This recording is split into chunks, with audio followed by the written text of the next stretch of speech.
भूत प्रेत के बारे में बातें करते वक्त हमें इतना डर तो नहीं लगता, पर जिनका उनसे सामना हो जाता है वही उस डर को अच्छी तरह से जानते हैं।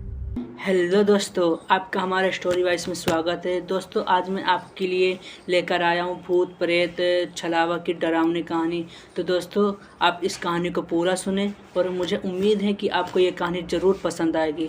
और अगर पसंद आए तो हमारे चैनल को लाइक और सब्सक्राइब करें। तो आपका ज़्यादा समय न लेते हुए सुनते हैं यह छलावा की डरावनी कहानी। ये उन दिनों की बात है जब मैं नया नया ही एक प्रोजेक्ट पर काम कर रहा था।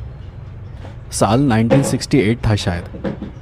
तब मैं दिल्ली में रहा करता था और उस वक्त हमारी कंपनी का एक प्रोजेक्ट महाराष्ट्र में शुरू था। एक गांव के करीब बांध बनाने का काम चल रहा था। गांव का नाम ठीक से याद नहीं, अब अजीब सा नाम था, कौन सी तो वाड़ी ऐसा कुछ, पर वो गांव बस नाम के लिए था। जब मैं वहां पहुंचा तो देखा कि वहां बस कुछ 10 या 12 ही घर थे। वहाँ लाइट नहीं थी, रेडियो नहीं था, मतलब एंटरटेनमेंट के लिए कुछ भी नहीं था। पर मैंने सोचा कि मुझे थोड़ी ना वहाँ रहना है, बस कुछ दिनों की तो बात है। कंपनी जल्द ही कोई एक्सपीरियंस इंजीनियर अपॉइंट कर देगी और मैं चला जाऊंगा। असल में हुआ ये था कि वहाँ जो इंजीनियर था दीपक पाल, वो बीच में ही काम छोड़कर कहीं भाग गया था। वो अचानक कहाँ चला गया और क्यों गया किसी को कुछ पता नहीं था, लेकिन जाते जाते वो कंपनी के पैसे लेकर कहीं गायब हो गया था। तो कंपनी ने कुछ दिनों के लिए मुझे उसकी जगह संभालने को भेजा था। तो दूसरे दिन सुबह मैं उस गांव पहुंचा, पर गांव जाने के बजाय मैं सीधे डैम का काम देखने चला गया। शाम तक मैंने पूरे कामकाज का जायज़ा लिया। वहाँ मेरा ख्याल रखने के लिए और मेरे खाने पीने का इंतज़ाम करने के लिए वहीं आसपास के किसी गांव का एक आदमी रखा हुआ था। भैरव नाम था उसका। दिन भर वो मेरे आगे पीछे घूम रहा था। तब तक तो मेरे मन में ये ख्याल तक नहीं आया कि मुझे कहाँ रहना है, लेकिन शाम होते होते मुझे बहुत थकान महसूस होने लगी। तब पहली बार मैंने भैरव से बात की। भैरव, मेरे रहने का इंतज़ाम कहाँ है? तो भैरव ने अपना सर झुकाते हुए कहा, अभी तक तो नहीं किया साहब, सुबह से मैं वही पूछने के लिए आपके आगे पीछे घूम रहा था। तो पूछा क्यों नहीं? साहब वो, और इतना कहकर वो चुप हो गया। अच्छा जाने दो, वैसे भी मैं बहुत थक गया हूँ। अब पहले बताओ मुझे कहाँ रहना है। भैरव ने कहा, साहब आप चाहे तो यहीं रह सकते हो, पहाड़ी पर, इन मज़दूरों के साथ। तो मैंने उससे पूछा, पहले वाले जो इंजीनियर साहब थे वो कहाँ रहते थे? तो भैरव ने मेरी बात का कोई जवाब नहीं दिया। मैंने फिर पूछा, अरे क्या हुआ, बताओ तो सही, कहाँ रहते थे वो? तो भैरव थोड़ा हड़बड़ाते हुए बोला, जी वो ये इसी पहाड़ी के नीचे एक छोटा सा गांव है, वही एक मकान में रहते थे। तो मैंने उससे कहा, तो ठीक है, चलो वहीं चलते हैं।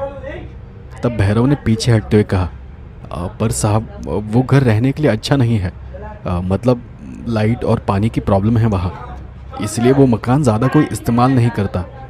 तो मैंने उसे आगे खींचते हुए कहा, जो भी हो, मुझे वो मकान देखना है जहाँ से वो इंजीनियर साहब भाग गए थे।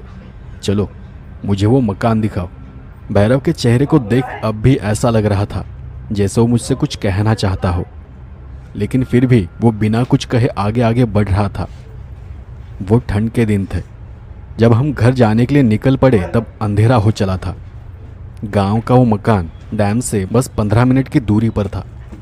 जब हम वहां पहुंचे तो भैरव ने टॉर्च निकाली और एक नज़र मकान के आसपास घुमाई। तब मैंने देखा कि वहां सामने की तरफ आम का, नारियल का ऐसे कुछ पेड़ थे। दरवाजे को एक बड़ा सा ताला लगा हुआ था। मकान की चाबी वहीं किसी दरार में छुपा कर रखी हुई थी। भैरव ने चाबी लेकर उस ताले को खोल दिया। दरवाज़ा खोलते ही अंदर की बदबूदार हवा हमारे मुंह पर आ गई। अंदर सच में कोई लाइट नहीं थी। सामने एक टेबल पर माचिस और लालटेन थी। एक कोने में एक अलमारी थी और खिड़की के पास और एक दूसरी दीवार को लगकर ऐसे 2 पलंग थे। इसके अलावा उस घर में और कुछ भी नहीं था। वहीं एक कोने में एक बैग रखा हुआ था, जो शायद यहाँ जो इंजीनियर रहता था उसका लग रहा था। तो मैंने भैरव से कहा, ये बैग किसका? भैरव ने मेरी बात पूरी होने से पहले ही जवाब दिया, साहब ये उन्हीं का है, दीपक साहब का।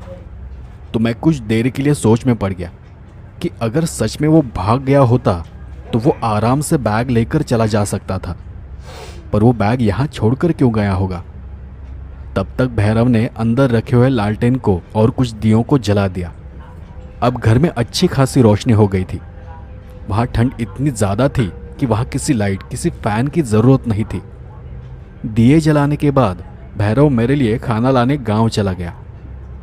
भैरव के जाने के बाद मैंने उस घर को अच्छी तरह से देखा। उस घर के पीछे एक कुआं था।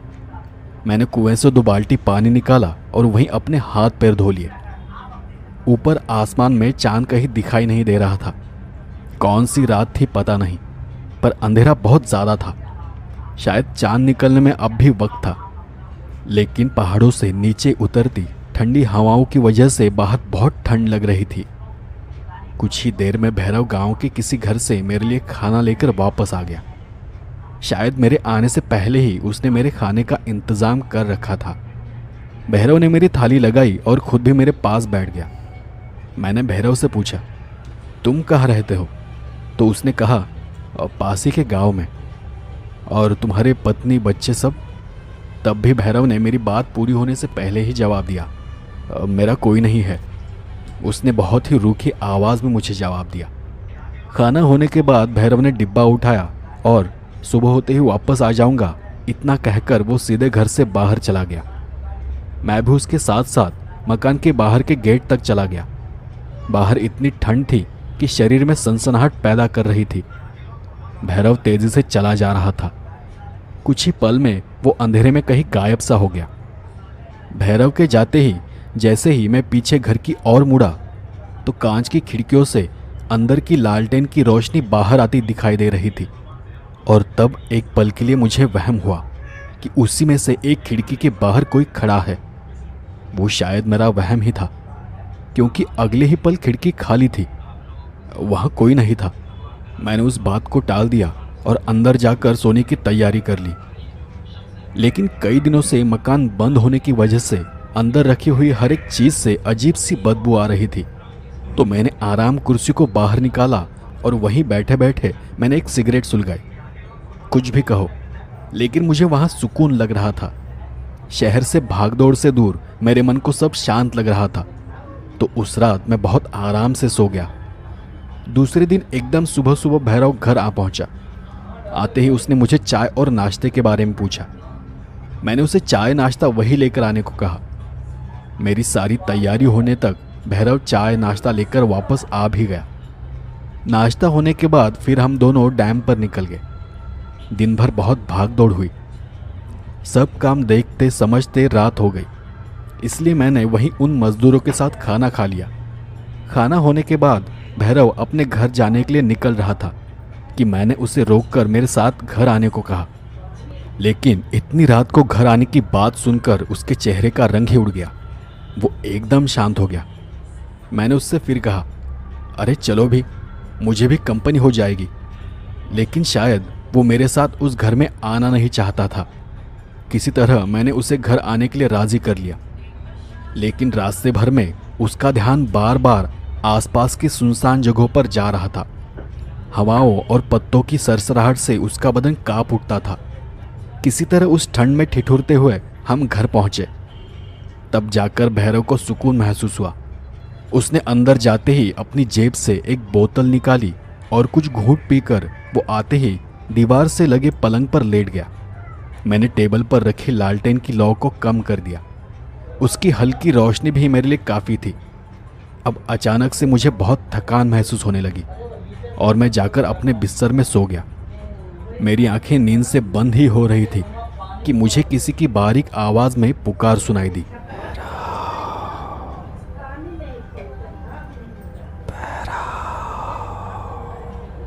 उस आवाज़ को सुन मैंने झट से आंखें खोली तो अब मुझे किसी के रोने की आवाज़ आ रही थी।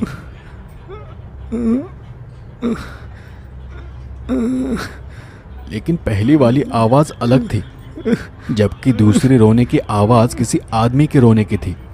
मैंने ठीक से सुना तो वो भैरव की आवाज़ थी। भैरव, भैरव, क्या हुआ तुझे? रो क्यों रहा है? मैंने अपनी जगह से ही भैरव को नींद से जगाने की कोशिश की, लेकिन उसने मेरी बात का जवाब नहीं दिया। उसकी पीठ मेरी तरफ थी। मैंने उसके पास जाकर देखा तो वो आराम से सो रहा था और अगले ही पल वो खर्राटे मारने लगा। मेरे लिए वो सब जैसे कोई बुरा सपना था। मुझे अजीब सा लगा। अभी तो ये रो रहा था। मैं फिर आकर मेरे बिस्तर में लेट गया। हाथ की घड़ी में देखा तो रात के 2:30 बज चुके थे। पता नहीं पर क्यों उस वक्त मुझे नींद ही नहीं आ रही थी। तो मैं घर से बाहर चला गया और जाकर पीछे के दरवाजे में आराम कुर्सी में बैठ गया और बैठे बैठे मैंने एक सिगरेट सुलगाई। आज बाहर थोड़ी रोशनी नज़र आ रही थी, लेकिन ये जगह अजीब थी। छोटा सा गांव होने के बावजूद सब मकान एक दूसरे से काफ़ी दूर थे।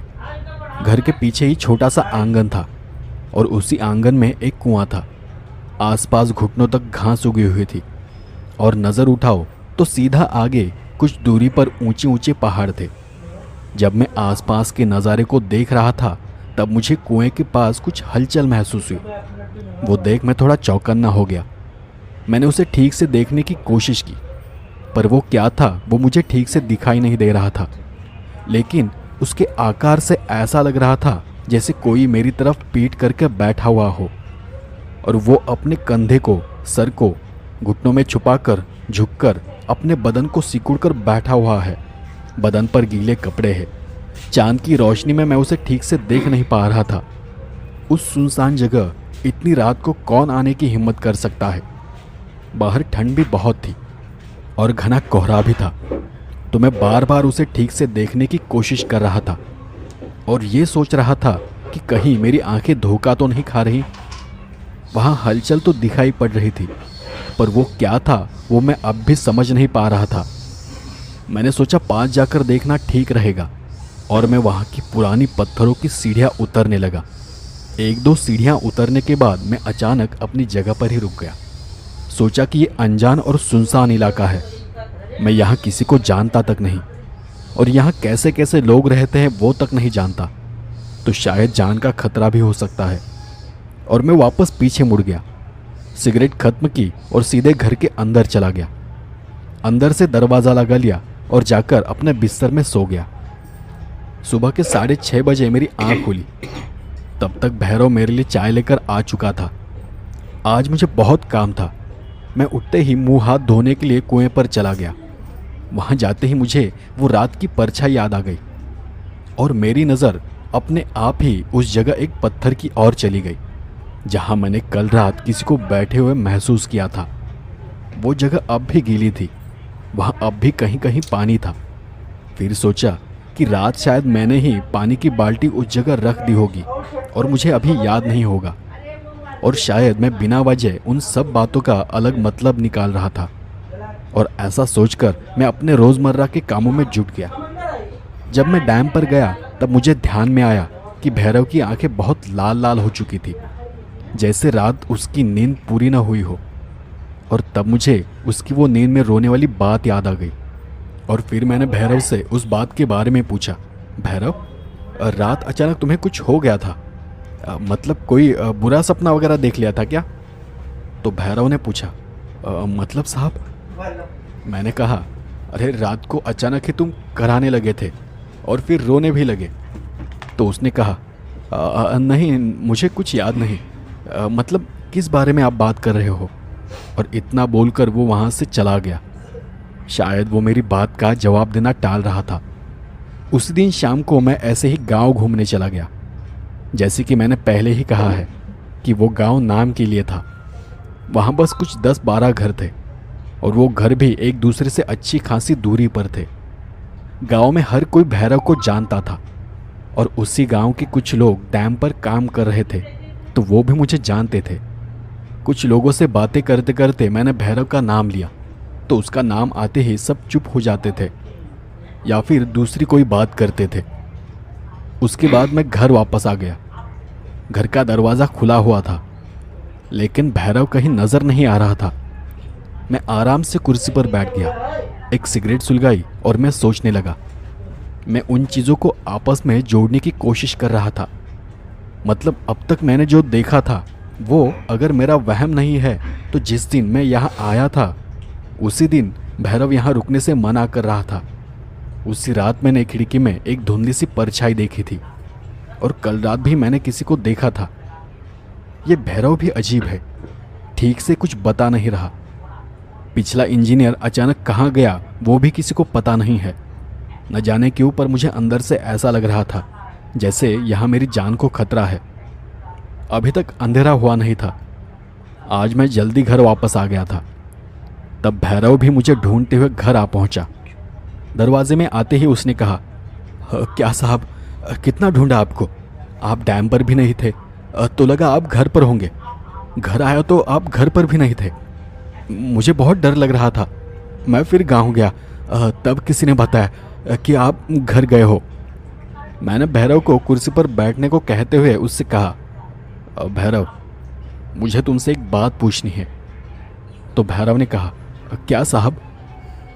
मैंने घर में यहाँ वहाँ देखते हुए उससे पूछा, क्या तुम्हें पता है कि इस घर के बारे में लोग कुछ अजीब अजीब सी बातें करते हैं? यह सुनकर उसके चेहरे का रंग बदल गया। इस घर के बारे में? नहीं नहीं, लोग तो कुछ भी बोलते हैं। तो मैंने भैरव से कहा, मैंने खुद 2-3 बार किसी की मौजूदगी को महसूस किया है। मतलब घर के खिड़की के बाहर, पीछे उस कुएं के पास। मेरी इन बातों का भैरव पर इतना असर पड़ेगा मुझे पता नहीं था। मेरी बातें सुनकर उसके चेहरे का रंग ही उड़ गया, इतना कि उसके होंठ तक कांपने लगे और थरथराती हुई आवाज में उसने मुझसे पूछा, क्या क्या मतलब आपने किसी को देखा? वो कहते हुए भी उसका बदन पसीना पसीना हो चुका था। तो मैंने कहा, भैरव, क्या हुआ? तुम्हारी तबीयत तो ठीक है ना? तो उसने मेरी बात को टालते हुए कहा, हाँ, नहीं, मतलब मैं ठीक हूँ साहब, मैं सोने जा रहा हूँ। सोऊंगा तो अपने आप ठीक हो जाऊंगा। भैरव की हालत देख फिर मैंने जाते जाते उसकी झूठी तसल्ली के लिए कहा, पता नहीं वो क्या था, शायद मेरा वहम था या फिर किसी चीज़ की परछाई देखकर मुझे भ्रम हुआ होगा। तब भैरव ने पीछे मुड़ते हुए मुझसे पूछा, मतलब आपको सच में वहम हुआ था? तो मैंने फिर कहा, हाँ। मुझे समझ नहीं आ रहा था कि भैरव को किस बात का डर लग रहा था। अंधेरे से डर लग रहा था, उस अनजान चीज से डर लग रहा था, या फिर कोई दूसरी ही चीज उसे अंदर ही अंदर खाए जा रही थी। वो इंजीनियर कहाँ गायब हो गया था, ये भी अब मेरे लिए एक राज बन चुका था। सब चीजें एक दूसरे में उलझी हुई लग रही थी। मैंने देखा कि जब भैरव बिस्तर में पड़ा हुआ था तब भी वो बार बार खिड़कियों पर अपनी नज़र घुमा रहा था। उसे नींद ही नहीं आ रही थी। उसकी बेचैनी को मैं देख रहा था। आधी रात हो चुकी थी और भैरव अब भी जाग रहा था। उसकी आंखें बंद थी पर वो बार बार अपनी करवट बदल रहा था। मैं जानता था कि वो अब भी सोया नहीं है। मुझे भी नींद नहीं आ रही थी, लेकिन मैं अपने बिस्तर में शांत पड़ा हुआ था। कुछ वक्त बाद शायद भैरव की आंख लग गई, क्योंकि अब मुझे उसके खर्राटों की आवाज़ आने लगी। मुझे सिगरेट पीने की तलब उठी। मैंने एक नज़र खिड़की से बाहर देखा। आज की रात में कल से ज़्यादा चांदनी नज़र आ रही थी। उस सफ़ेद रोशनी में बाहर का काफ़ी कुछ साफ साफ दिखाई दे रहा था। अचानक मेरी नज़र एक दूसरी खिड़की की ओर चली गई कि तभी कोई परछाई सरकती हुई उस खिड़की में आकर खड़ी हो गई।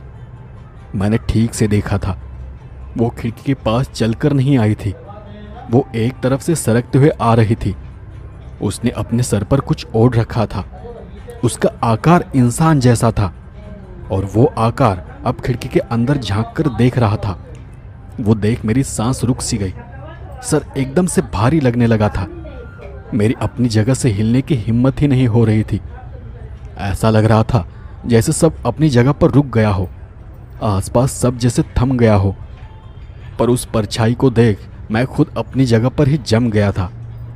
तभी मुझे भैरव के सिसकने की आवाज़ आने लगी। मैं कितनी देर से वैसा का वैसा पड़ा था पता नहीं।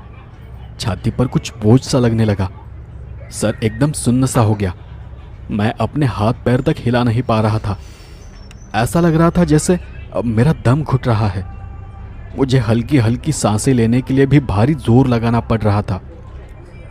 मैंने अपनी आंखें बंद कर अंदर से जोर लगाते हुए अपने आप को उस ताकत से छुड़ाने की कोशिश की, और अगले ही पल एक झटके से मेरी आंखें खुली। वो एहसास ऐसा था जैसे मैं किसी बहुत ही जोर की पकड़ से छूटा हूँ। मेरी सांसें भी खुल गई। शरीर पर जो बोझ महसूस हो रहा था वो एकदम से हल्का लगने लगा।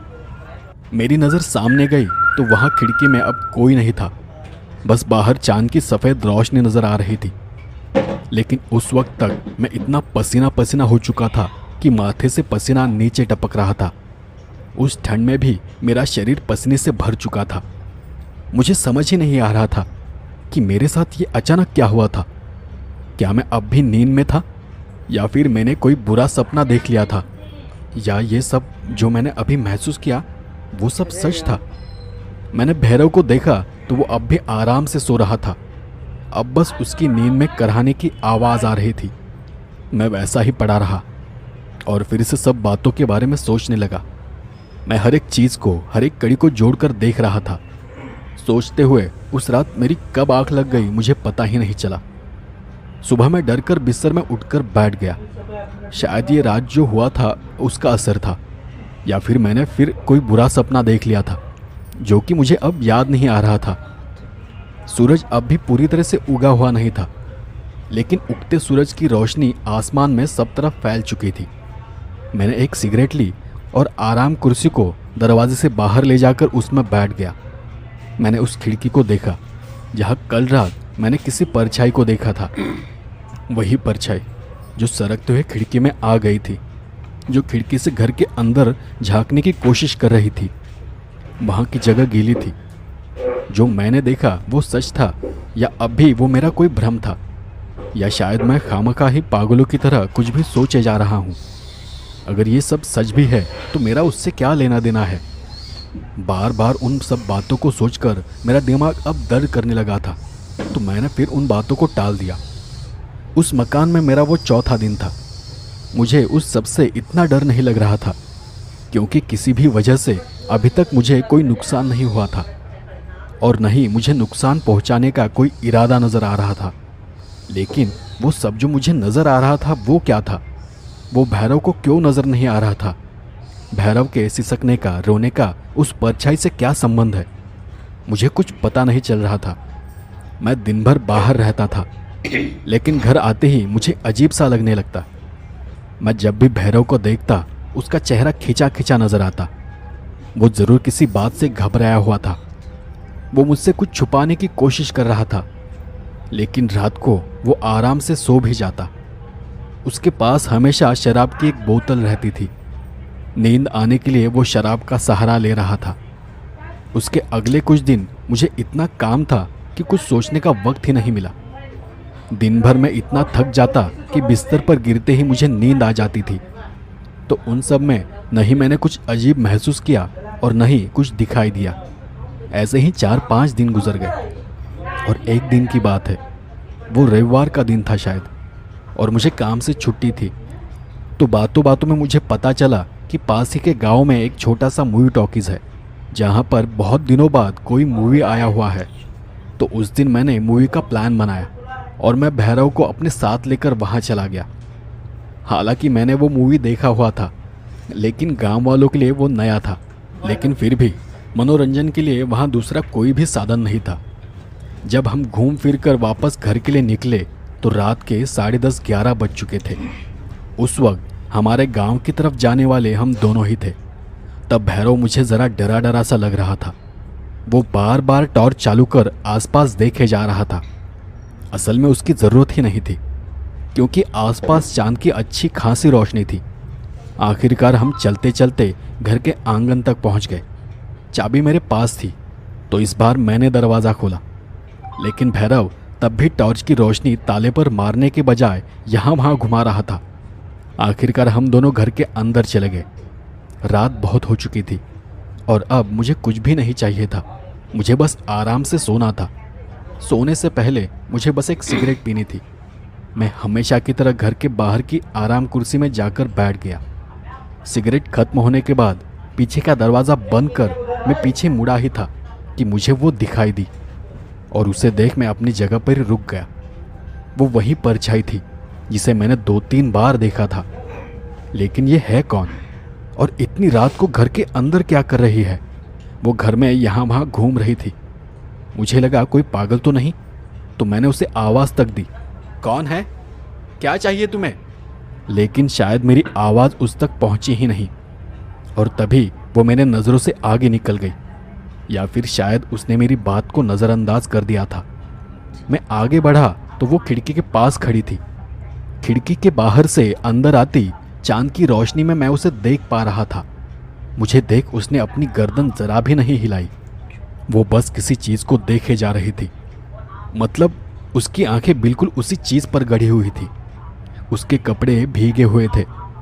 मैं उसे देखने के लिए अपना एक एक कदम आगे आगे बढ़ा रहा था और जब मैं उससे कुछ कदम दूरी पर आ गया तब पहली बार डर मेरे मन को छू कर निकल गया। मुझे समझ नहीं आ रहा था कि जो मैं देख रहा हूँ वो कोई इंसान है या कोई भूत है। कुछ पल के लिए मैं अपनी जगह पर ही जम गया। अब मैं उसे साफ साफ देख पा रहा था। वो कोई औरत थी, उसमें ज़रा भी हलचल नहीं थी। उसे देख कोई भी कहता कि वो कोई प्रेत है, लेकिन उसके बावजूद वो मुर्दा नहीं लग रही थी। तब मुझे उसके चेहरे का सिर्फ एक तरफ का हिस्सा दिखाई दे रहा था। चेहरा पूरा पानी से सफ़ेद पड़ चुका था। कपड़े, बाल, चेहरा सब पानी में भीगा हुआ था और उसके पूरे बदन से पानी नीचे ज़मीन पर टपक रहा था। उसके लिए तो मैं जैसे वहाँ मौजूद ही नहीं था। वो किसी दूसरी ही चीज़ के लिए वहाँ आई हुई थी। और फिर मैंने वो सबसे बड़ी गलती की।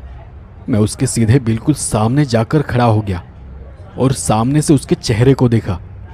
उसे देखते ही पता नहीं मुझे क्या हो गया। मेरे दिमाग में बहुत तेज़ दर्द उठा और मेरी आंखों में तेज जलन सी होने लगी, जैसे किसी ने जलता अंगार मेरी आंखों में भर दिया हो। और मैं चीखते चिल्लाते हुए वहाँ से पीछे हट गया।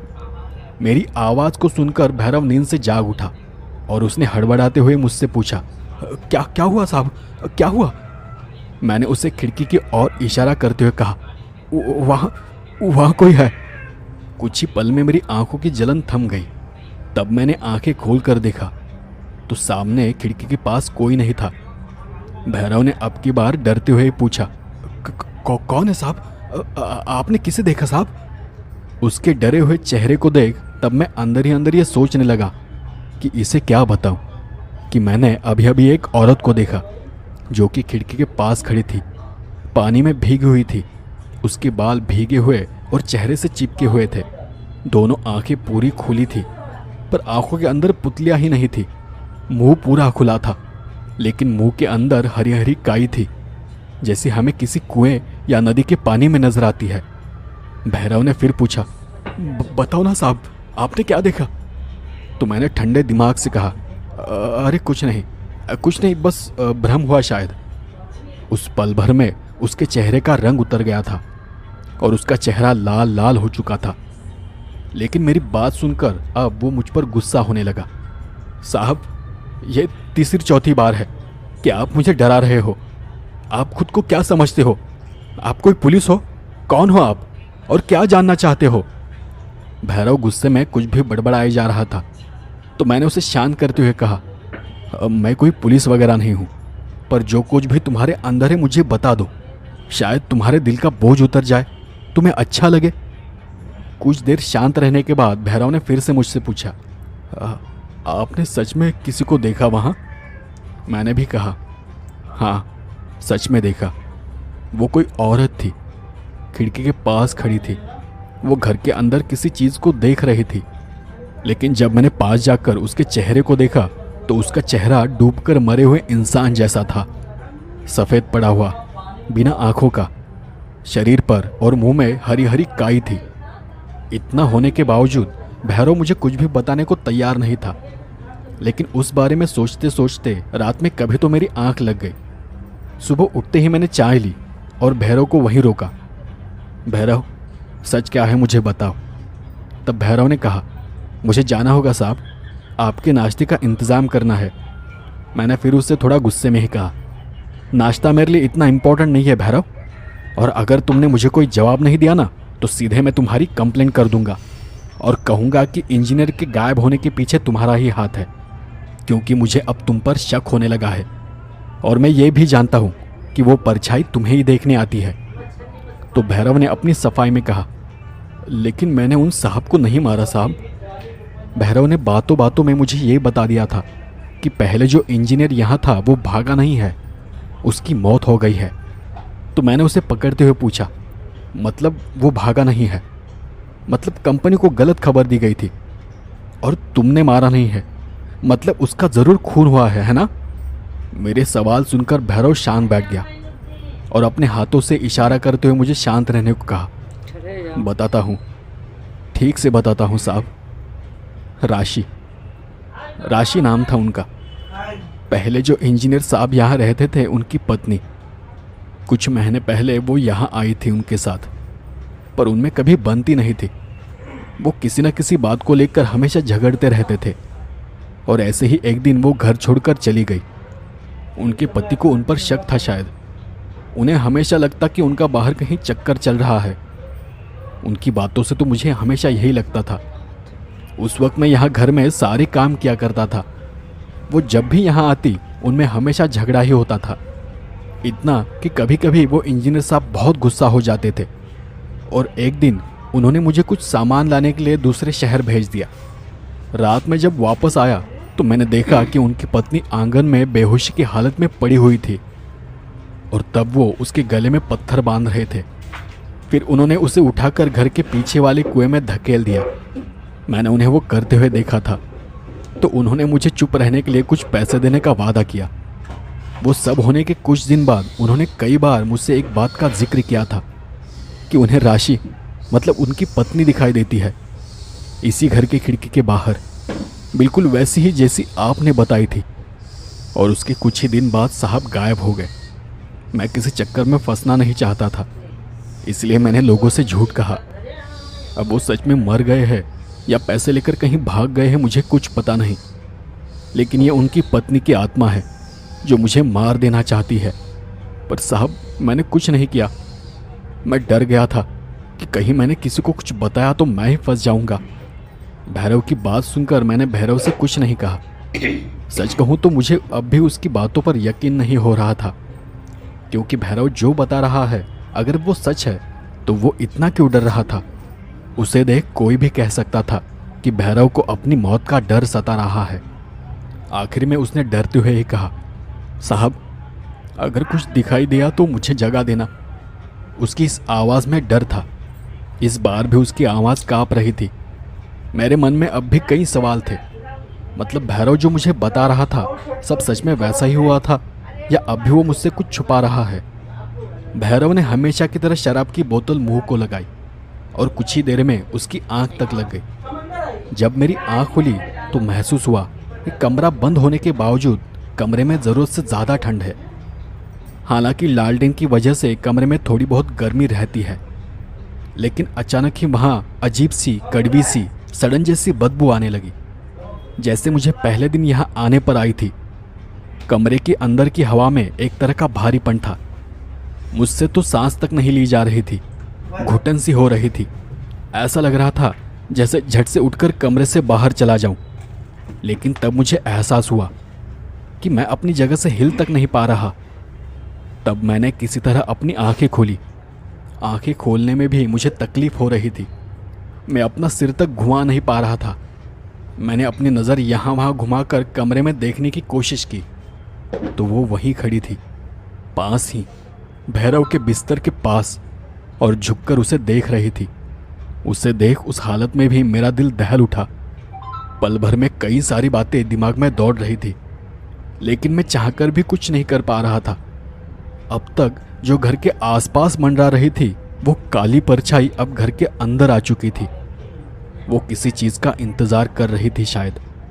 तभी मैंने खिड़की के बाहर देखा। बाहर ज़रा भी चांद की रोशनी दिखाई नहीं दे रही थी। शायद आज अमावस की रात थी। तब मैं समझ गया कि भैरव के पास जो भी चीज़ खड़ी है वो कोई इंसान नहीं है। वो ज़रूर कोई अमानवीय शक्ति है जिसे हम भूत पिशाच कहते हैं। इतना अंधेरा होकर भी मैं उसे साफ साफ देख पा रहा था, जैसे वो परछाई खुद रोशनी से भरी हुई लग रही थी। वो भैरव के बिस्तर के पास खड़ी थी।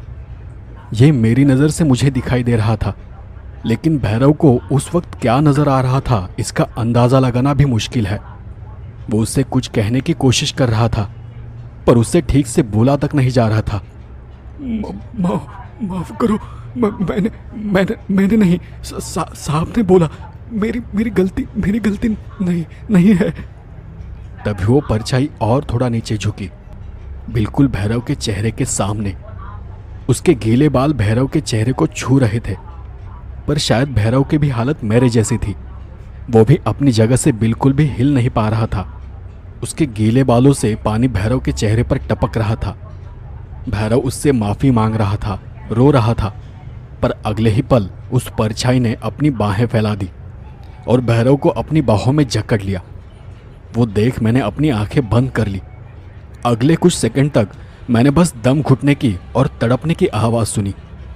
मैं तब ये सोच रहा था कि शायद मैं अपनी जगह से उठ भी जाता, लेकिन मैं क्या कर पाता? क्या मैं उस परछाई को रोक पाता? क्या उसकी ताकत के आगे मैं टिक पाता? अगले कुछ 6-7 सेकंड्स बाद वो घुटन सी भरी तड़पने की आवाज़ भी आनी बंद हो गई और सब कुछ एकदम शांत हो गया। तब मेरे शरीर पर जो दबाव था वो भी खत्म हो चुका था। कमरे के अंदर की बदबू अचानक गायब हो गई। मुझे समझते देर नहीं लगी कि सब खत्म हो चुका है। मैंने धीरे से अपनी आंखें खोली और फिर एक नज़र भैरव को देखा। भैरव अपने बिस्तर में एकदम शांत पड़ा हुआ था। मैं अपनी जगह से उठकर भैरव की ओर गया और उसे आवाज़ दी, भैरव, भैरव। पर उसका कोई जवाब नहीं आया। उसमें कोई हलचल ही नहीं थी। वो मर चुका था। तड़प तड़प कर भैरव की मौत हो गई थी। मैं कमरे से बाहर चला गया और मैंने हमेशा की तरह सिगरेट सुलगाई। मैं जानता था कि अब सब शांत हो चुका है। भैरव की कहानी का शायद यही अंत था। सुबह होते ही मैंने गांव के एक आदमी को डॉक्टर को लाने को कहा। डॉक्टर के बताने से पहले ही मैं जानता था कि उसकी मौत का कारण क्या होगा, और डॉक्टर ने भी वही कहा, हार्ट फेल। मैंने वहाँ जो भी कुछ हुआ था वो किसी को नहीं बताया, क्योंकि मैं जानता था कि कोई मेरी बात पर यकीन नहीं करेगा। लेकिन मैंने कंपनी से कहकर केस की जांच करने को कहा। जांच के दौरान मुझे भैरव के घर पर एक पैसे का बैग मिला और एक डायरी मिली। वो डायरी इंजीनियर साहब की थी, पर शायद भैरव को पढ़ना लिखना नहीं आता था, तो वो समझ नहीं पाया कि उसमें क्या लिखा है। नहीं तो अब तक उसने उसे भी जला दिया होता। भैरव ने मुझे पूरी सच्चाई नहीं बताई थी। उस डायरी के आखिरी कुछ पन्नों पर इंजीनियर की पत्नी और भैरव के नाम का जिक्र था, जिसमें उन्होंने कुछ पन्नों पर उनके बारे में कुछ कुछ लिखा हुआ था। 5 नवंबर। आज राशि यहाँ आई थी, लेकिन हमेशा की तरह पूरा दिन झगड़ने में ही चला गया। अब मैं उससे तंग आ चुका हूँ। मैं उससे छुटकारा पाना चाहता हूँ। शाम होने से पहले गुस्से में ही वो वापस शहर चली गई। 5 नवंबर से पहले भी बहुत सारे पन्नों पर उनके झगड़ों का ही जिक्र था, लेकिन एक तारीख थी जिसमें भैरव का नाम लिखा हुआ था, 27 नवंबर। आज मैंने मेरा एक खास काम करवाने के लिए भैरव को कुछ पैसे देने का वादा किया है। तब मुझे डर लग रहा था, लेकिन काम होने के बाद मुझे काफ़ी सुकून मिला। 28 नवंबर। आज कंपनी की तरफ से बांध के काम के लिए 10 लाख रुपए मेरे पास पहुंचाए गए हैं। 29 नवंबर। आज मुझे वो खिड़की के बाहर दिखाई दी। उसके कपड़े गीले थे, बाल खुले और चेहरे पर बिखरे हुए थे, और वो मुझे घूर रही थी। 30 नवंबर के आगे कुछ भी नहीं लिखा था, और 30 नवंबर की रात से ही इंजीनियर गायब था। मतलब साफ था, इंजीनियर की पत्नी को सिर्फ उन्होंने ही नहीं मारा था, उसे मारने में भैरव का भी बराबर का हाथ था, और उनकी पत्नी की आत्मा ने उन्हें और भैरव को मारकर अपनी मौत का बदला ले लिया था। लेकिन भैरव ने इसलिए झूठ बोला क्योंकि कंपनी के सारे पैसे उसके पास थे, और वैसे भी राशि के बारे में वहाँ कोई भी कुछ नहीं जानता था, क्योंकि वो कभी कभार ही वहाँ आती थी। तो अब रहे इंजीनियर साहब, वो तो अपने आप ही गायब हो चुके थे। तो भैरव को डर इस बात का था कि कहीं कंपनी ने उनके गायब होने के बजाय खून के बारे में जांच पड़ताल की तो राशि की मौत का भी पता चल सकता था, और फिर खामखा ही मामला बढ़ जाता, और फिर शायद भैरव का जुर्म भी सामने आ जाता। इसलिए जांच के दौरान उसने राशि का जिक्र तक नहीं किया, और बस इंजीनियर साहब के अचानक गायब होने के बारे में ही बताया था। सबसे ज़रूरी बात मुझे ये पता लगी कि जिस मकान में हम रह रहे थे वो मकान भी भैरव का ही था। थोड़ी और खोजबीन करने के बाद घर से दूर थोड़ी ऊंचाई पर उन दोनों की लाशें बरामद हुई। भैरव ने ही उन्हें कुएं से निकालकर घर से दूर ले जाकर एक सुनसान जगह पर दफना दिया था। तो दोस्तों, आपको ये बेलगांव की कहानी कैसी लगी? अगर आपको पसंद आई हो तो हमारे चैनल को लाइक और सब्सक्राइब करें और हमें कमेंट में ज़रूर बताएं कि आपको ये कैसी लगी। तो दोस्तों, हम आपसे मिलते हैं अगली वीडियो में। जब तक के लिए गुड बाय।